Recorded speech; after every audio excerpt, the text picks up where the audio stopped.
যদি যুবক, বৃদ্ধ, মহিলা, পুরুষ এটা ধারণা করে নেয় যে হিদায়েত মসজিদ ব্যতীত অন্য কোন রং বেরঙ্গের ঘরে পাওয়া যায়, সে ভুলের মধ্যে রয়েছে। যত সুন্দর রঙিন ঘর হোক, যত বড় বুজুর্গ বসে থাকুক, হিদায়েত আল্লাহর ঘরে এবং ইমামের পিছনে রয়েছে।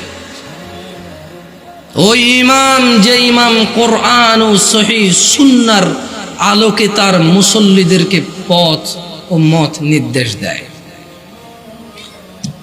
সময় থাকতে ফিরে আসো নয়াপাড়ার মানুষ। ওয়াল্লাহি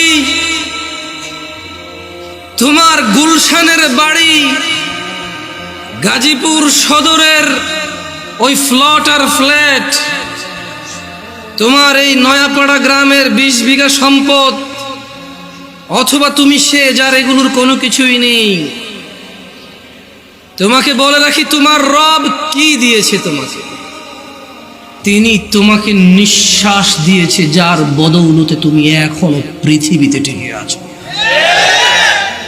যদি তোমার রব তোমার থেকে এই নিঃশ্বাসটুকু ছিনে নেয়, তোমার শরীরটা 24 ঘন্টার ভিতরে ঘৃণিত হয়ে যাবে।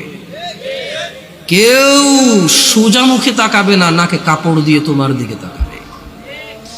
নয়াপাড়ার রিক্সার ড্রাইভার, ফসলি জমিনের শ্রমিক, গার্মেন্টসে কাজ করা বোনেরা আমার, অথবা গার্মেন্টসে কাজ করা ভাইয়েরা আমার, যাদের ঘরে ফ্রিজ নেই, টিভি নেই, সোফা, আলমারি, খাট কোনো কিছু নেই, যাদের ঘরে কিছুই নেই, তাদের বলতে চাই, তোমার নাক থেকে